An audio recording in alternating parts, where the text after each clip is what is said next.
Hello दोस्तों, नमस्कार। आज हम प्राचीन भारत के इतिहास में पढ़ेंगे ब्राह्मण साम्राज्य के बारे में। चुंग एवं पणव राजवंश। पुष्यमित्र चुंग, जिसने मगध पर चुंग वंश की नींव डाली, ब्राह्मण जाति का था। चुंग शासकों ने अपनी राजधानी विदिशा में स्थापित की। इंडो यूनानी शासक मिनांडर को पुष्यमित्र चुंग ने पराजित किया। पुष्यमित्र चुंग ने 2 बार अश्वमेध यज्ञ किया। इसके लिए पतंजलि ने अश्वमेध यज्ञ करवाए। बरहुत स्तूप का निर्माण पुष्यमित्र चुंग ने करवाया। चुंग वंश का अंतिम शासक देवहूति था। इसकी हत्या 73 ईसा पूर्व में वासुदेव ने कर दी और मगध की गद्दी पर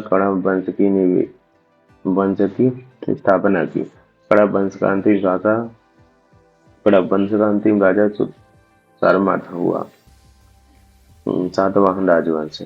सिमुक ने 60 ईसा पूर्व में शर्मा की हत्या कर दी और सातवाहन वंश की स्थापना की। सातवाहन वंश शासकों ने अपनी राजधानी प्रतिष्ठान गोदावरी नदी के किनारे में स्थापित की। प्रतिष्ठान महाराष्ट्र के औरंगाबाद जिले में है। सातवाहन वंश के प्रमुख शासक थे सिमुक, सातकर्णी, गौतमी पुत्र सातकर्णी, वशिष्ठी पुत्र गुलुमावी तथा यज्ञश्री सातकर्णी।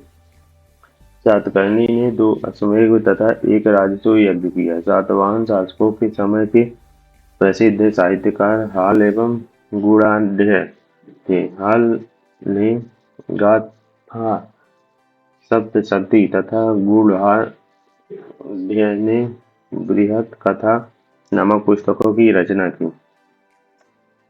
सातवाहन ने चांदी, तांबे, सीसा सर्वाधिक कोटीन और कांसे की मुद्राओं का प्रचलन किया।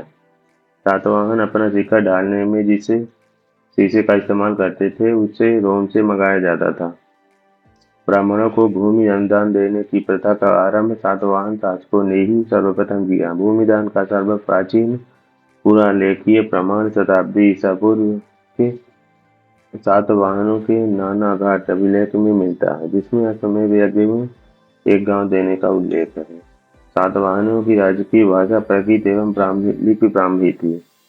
सातवाहनों में हमें मातृतंत्रात्मक ढांचे का आभास मिलता है। उनके राजाओं के नाम उनकी माताओं के नाम पर रखने की प्रथा थी, जैसे गौतमी पुत्र, वशिष्ठी पुत्र आदि। लेकिन सातवाहन राजकुल पितृतंत्रात्मक था, क्योंकि राज सिंहासन का उत्तराधिकारी पुत्र ही होता था।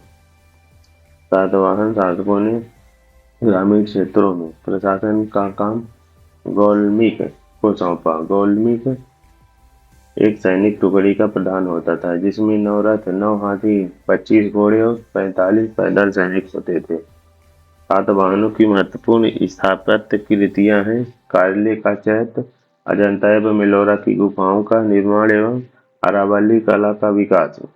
सतकर्णी एवं अन्य सभी सातवाहन शासक दक्षिणापथ के स्वामी कहे जाते थे। आंध्र प्रदेश के गुंटूर जिले में स्थित धरणी कोट नामक स्थान सातवाहन युग में धन्य कटक नाम से विख्यात था। यह अमरावती के निकट था। यह कुछ काल तक सातवाहनों की राजधानी रहा। इस नगर की प्रसिद्धि का कारण इसका महत्वपूर्ण व्यापारिक मंडी होना था। यह सातवाहन साम्राज्य के पूर्वी भाग की सबसे बड़ी मंडी थी। यहाँ से उत्तर तथा दक्षिण को अनेक व्यापारिक मार्ग गुजरते थे। महासंधिकों के अधीन यह एक प्रमुख बौद्ध केंद्र के रूप में समृद्ध हुआ, क्योंकि वहां के समृद्ध व्यापारियों ने स्तूपों एवं अन्य बौद्ध स्मारकों का निर्माण करवाया। नोट: सातवाहन राजवंश ने उत्तर और दक्षिण भारत के बीच सेतु का काम किया। चेदी राजवंश, कलिंग। अशोक की मृत्यु के उपरांत संभवतः प्रथम शताब्दी ईसा पूर्व में कलिंग में चेदी राजवंश का उदय हुआ। इसकी जानकारी हमें हाथी गुम्फा अभिलेख भुवनेश्वर उड़ीसा से मिलती है। खारवेल इस वंश का एक प्रतापी राजा था। खारवेल जैन धर्म का अनुयायी था और उसने जैन मुनियों के लिए उदयगिरि की पहाड़ी में गुफा का निर्माण करवाया था।